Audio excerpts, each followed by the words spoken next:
Section 1. You will hear a woman who works in a furniture store taking a telephone order from a man. First, you have some time to look at questions 1 to 5.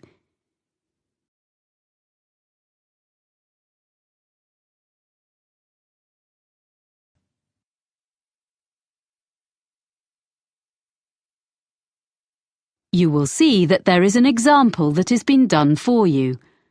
On this occasion only, the conversation relating to this will be played first.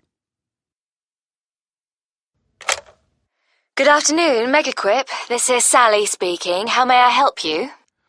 Oh, hello. I'd like to order some items from your catalogue. Yes, are you an existing customer? No, I've only just moved here from South Africa, but I picked up your winter catalogue in the city centre yesterday. Fine. The winter catalogue is our current one. As you're a new customer, I need to take a few details from you. The customer is using the winter catalogue, so winter has been written in the space. Now we shall begin. You should answer the questions as you listen, because you will not hear the recording a second time. Listen carefully and answer questions 1 to 5. Good afternoon, Megaquip. This is Sally speaking. How may I help you? Oh, hello. I'd like to order some items from your catalogue. Yes, are you an existing customer? No, I've only just moved here from South Africa, but I picked up your winter catalogue in the city centre yesterday. Fine. The winter catalogue is our current one. As you're a new customer, I need to take a few details from you. Sure. Your name is? Oscar Greening. That's Oscar with a K. Oskar? Yes. Greening. And your address? York Terrace. Here in the city? Yes. What number? It's a flat, number 52C. C. Got that. And would that be the same address for delivery? No, actually, I'm out all day, but my neighbour can take delivery at number 5 York Avenue. It's just round the corner. Okay, fine. Number 5. I've got that. And will you be paying by debit card or credit card? Well, I don't have any cards yet. I'll have some shortly, but I want these things this week, if possible. Could I come to the store and pay cash in advance? Well, I guess so. I'll make a note. I'm afraid that payment method doesn't entitle you to a discount. No, I didn't expect one for that. But what about my address? It says on the cover of the catalogue... Oh, yes, you're right.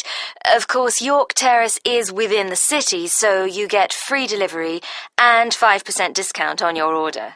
Oh, good. Before you hear the rest of the conversation, you have some time to look at questions 6 to 10.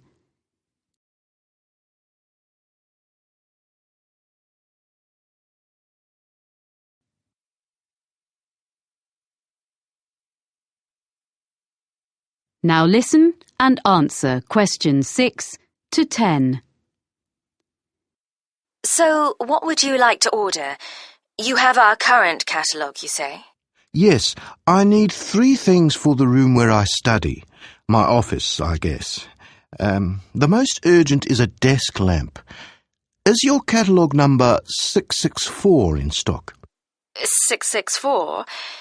That's, not home office. It's in the living section of the catalogue. It is. I want a small one that clips onto the edge of the desk. Yes, no problem. In which colour? I'd like the greyish-coloured one, please. Oh, you mean the shade we call slate. Yes, it's a nice colour. And I wondered, could I get that when I come in to pay, rather than waiting for delivery? I really need to be able to read at night, and the lights in this flat are useless. Yes, I'm sure that'll be okay. I'll note down that's customer will collect. What else did you want? Well, I need a chair which gives good support when I'm using my computer. I saw one in your home office section, and I think it would suit me.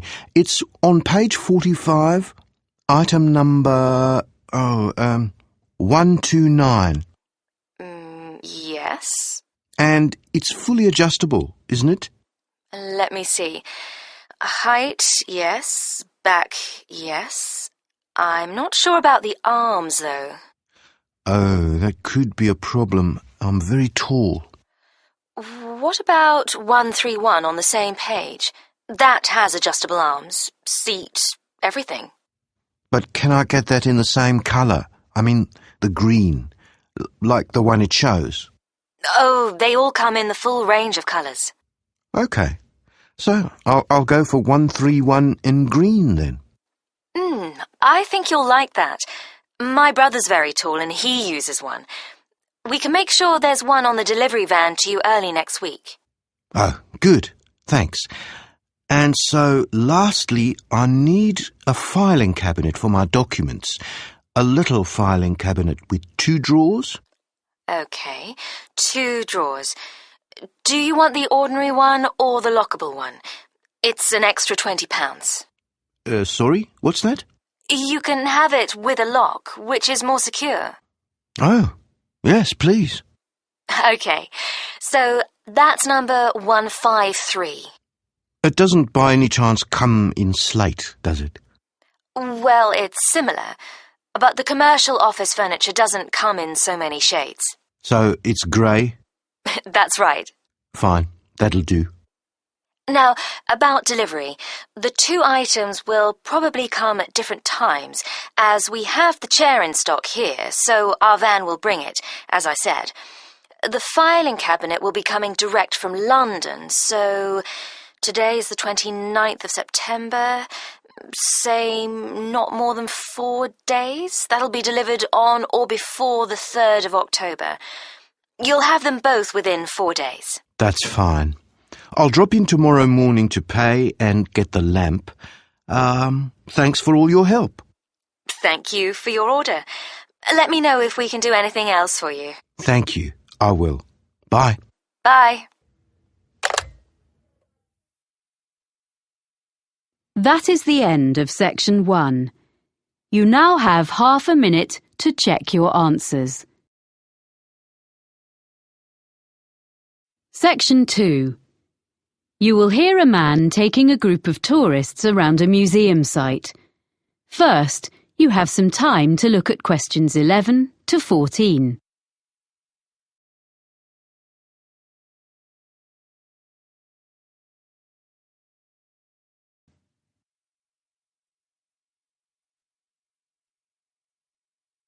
Now listen carefully and answer questions 11 to 14.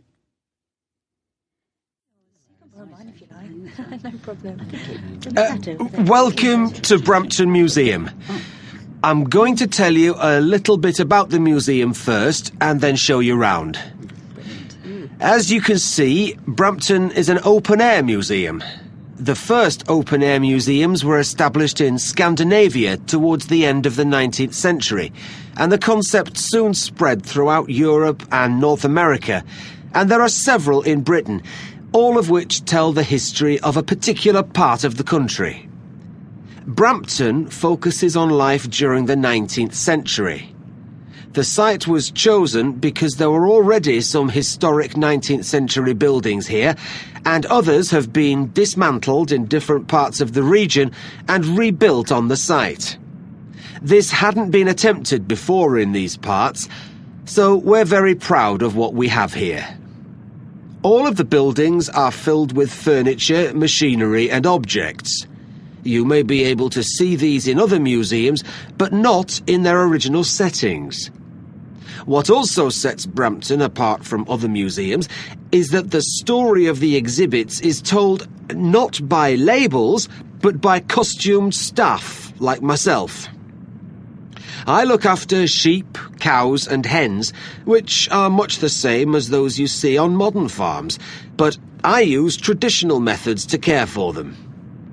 You will also be able to see a blacksmith and a printer, as well as other craftspeople. If you talk to them, you'll be able to find out what life was really like 150 years ago. Our programme of activities during the year has guided walks, an agricultural fair, and all the other events you would expect a museum to have. But remember, here you experience them in the real surroundings. The site is divided into different areas. The main building contains our High Street, which is a street of 19th century shops, offices and some homes. There's a stationer's shop which sells a range of specially selected cards, prints and copies of Victorian stationery, all available for purchase by visitors. Upstairs, in the same building, a printer demonstrates the production of posters, business cards and advertising material.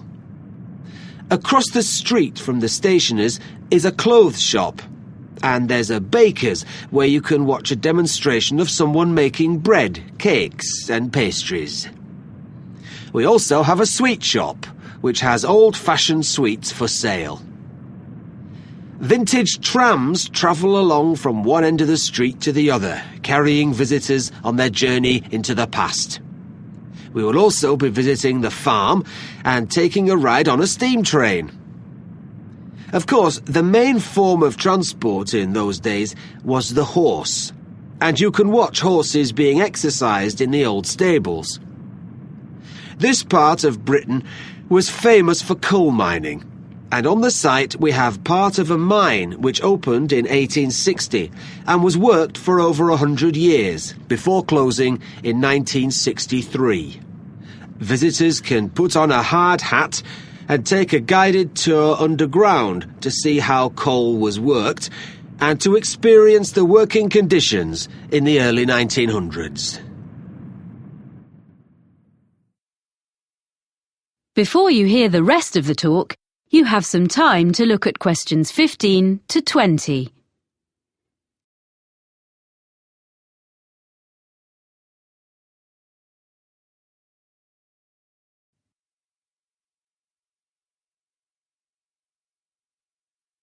Now listen and answer questions 15 to 20.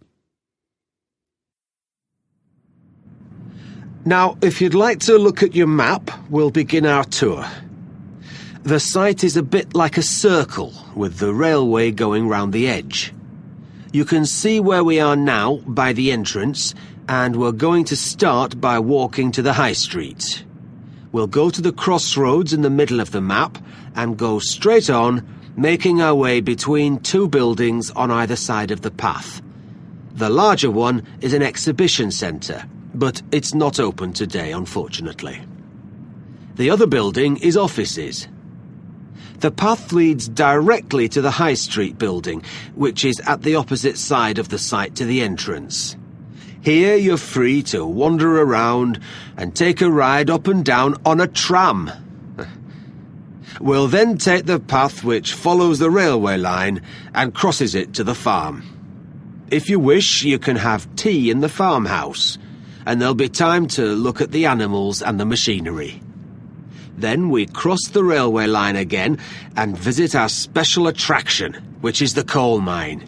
It's just in front of us, here at the entrance. We'll return to the crossroads and walk through a small wooded area to the manor house. This is one of the original buildings on the site and belonged to a wealthy farmer.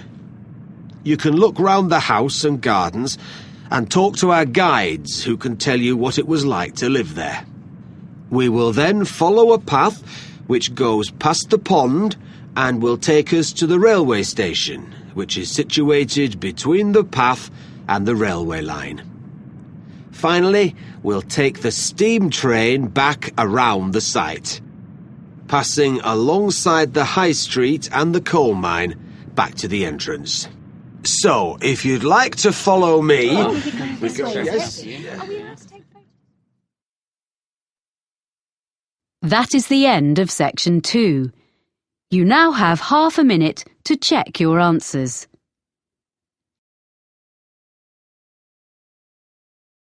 Section 3. You will hear a conversation between Cressida, a student of journalism, and her tutor, Dr. Erskine, about a work placement that she has recently done. First, you have some time to look at questions 21 to 26.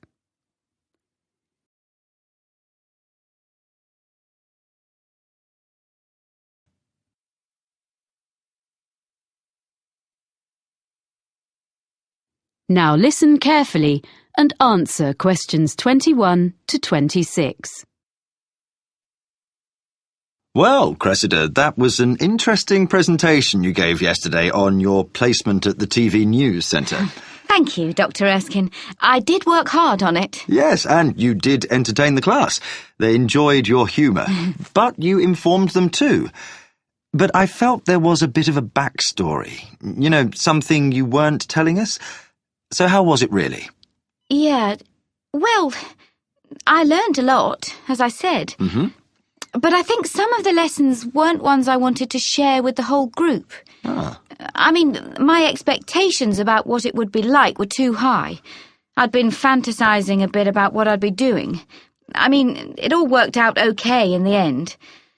But I got off to a bad start. Yes, I heard something similar from the producer, Ainsley Webb, who assessed your performance. He was quite negative about some of the things you did and your initial attitude, I'm afraid. Would you like to give me your version? I didn't prepare properly is the main thing. On my first morning, I hadn't checked my commuting route properly. And I didn't notice that it says the buses don't start till 6. I had to run all the way to the studio, but I was still late, and I looked a mess. Well, better at this stage of your career than later. To be honest, I made the same kind of mistakes when I was your age. But anyway, as I say, I think the presentation yesterday went extremely well, and I will bear that in mind when I grade your work experience overall. Thank you for being so understanding. Right. Now, have you completed your diary of what you did there? Professor Jenkins hasn't received it, he says. Yes, I have finished it, but I wanted to just tidy it up a bit. Some of it was written in a bit of a hurry. I'll email it to him this afternoon. OK, but I'm afraid he says this will have to be the last time you submit late. Journalism is all about deadlines. And if you can't manage them on your course, he can't give you a diploma saying you're competent, can he? Oh, yes, I'll do it straight after this. I didn't realise. Well, he can be a bit abrupt if he's kept waiting. It's the one thing he really doesn't like. Ooh. I'm sure everything is going to be fine. You're getting very good grades on your work, so as long as you remember that. Yes. Now, did you manage okay generally, do you think? Yeah, okay, I think. Well, it took a while to get to grips with all the equipment. Some of it was quite old, not as fast as what we have here in college, and at first I kept thinking it was my fault. I wasn't pressing the right buttons or something. The thing was, none of the TV centre staff asked me if I wanted instructions. If I asked them how to do some particular operation, they were perfectly civil and would show me, and even say thank you for what I did do. But I felt awkward to keep asking. Before you hear the rest of the conversation, you have some time to look at questions 27 to 30.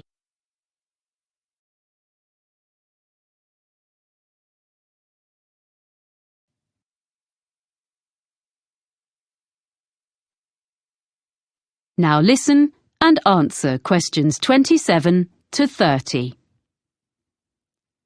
Now, well, let's just review where you are, your write-up, and what you're going to include going forward to next term. First of all, did you eventually feel you were given enough to do? The first couple of days were manic. The production team was short of staff, and I was rushing all over the building, taking messages to various people and fetching things. Of course, I didn't know my way around. So I kept ending up in some storeroom or somewhere instead of the studio I was meant to be in. Oh. Or I mistook some important visitor for a colleague because I didn't know who anyone was. Then, after that, things sort of calmed down. So sometimes I was hanging about until someone decided to give me a chore. But I had a piece of luck at the end of the week, because they got a new bit of equipment which was the same as we have in the editing suite here, and I knew how to use it, which none of them did. So that gave me a bit of status. Unfortunately, it meant I spent the next 3 days stuck in the editing suite. But by the end, I'd shown I wasn't just a silly student. So then, when the senior reporter needed someone to go out with him when he went to interview a junior minister, I got to go along, because he knew I could handle the technical side. Well, that's good. Yes. Well, I know I need to learn from my mistakes. I mean, basically, I need to think more about forward planning. But on the other hand, I feel much more confident now. I did survive. I didn't ruin anything. I did actually make a contribution, according to the producer.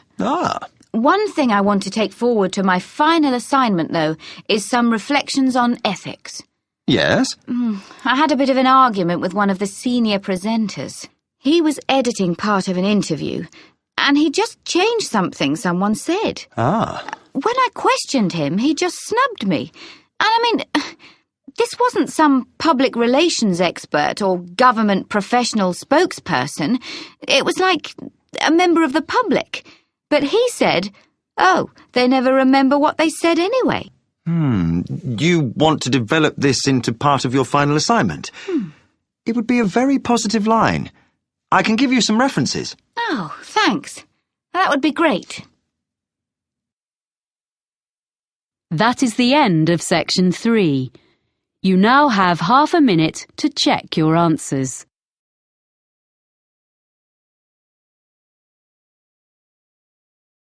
Section 4. You will hear a lecturer talking about the history of the electric guitar. First, you have some time to look at questions 31 to 40.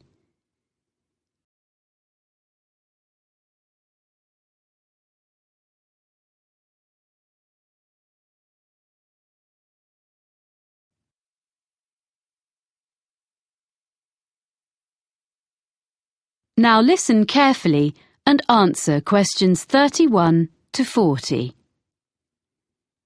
During today's lecture in this series about the history of popular music, I'm going to look at the different stages the electric guitar went through before we ended up with the instrument we know so well today.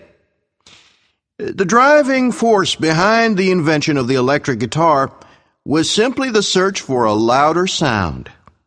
In the late 1890s, Orville Gibson, founder of the Gibson Mandolin Guitar Manufacturing Company, designed a guitar with an arched or curved top, as is found on a violin.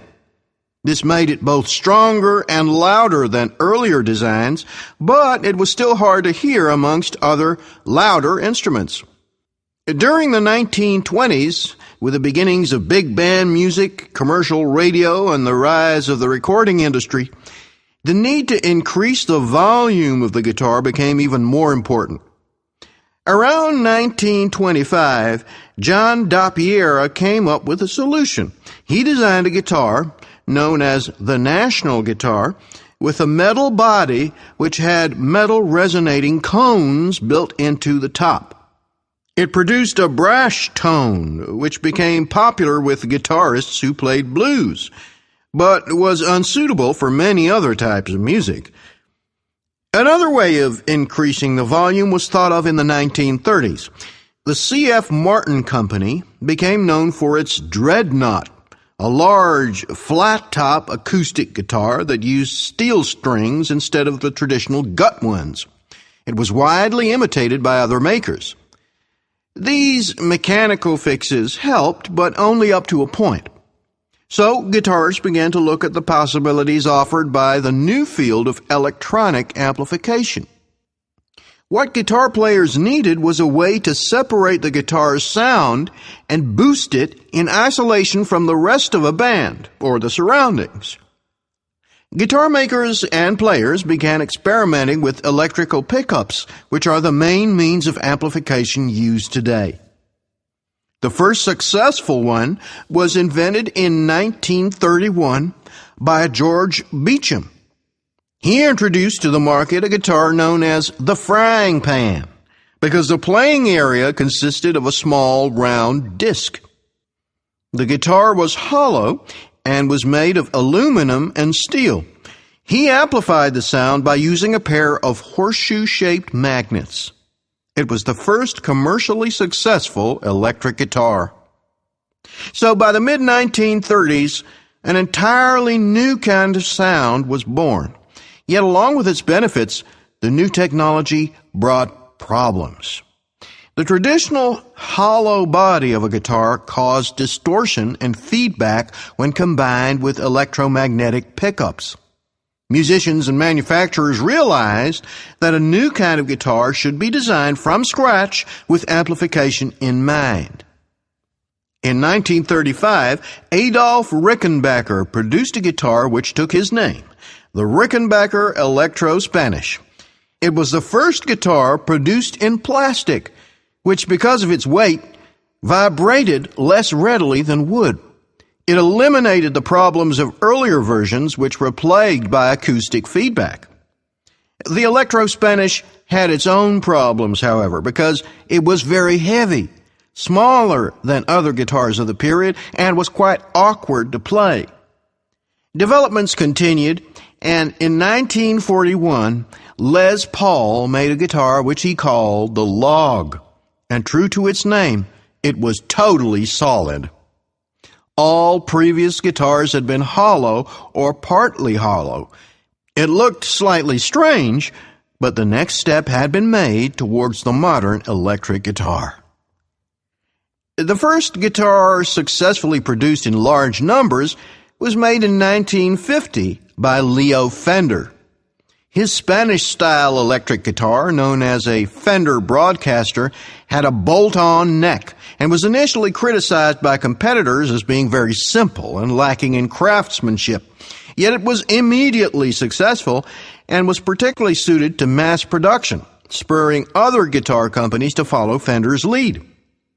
In 1951, Leo Fender revolutionized the music world yet again when he produced an electric bass guitar.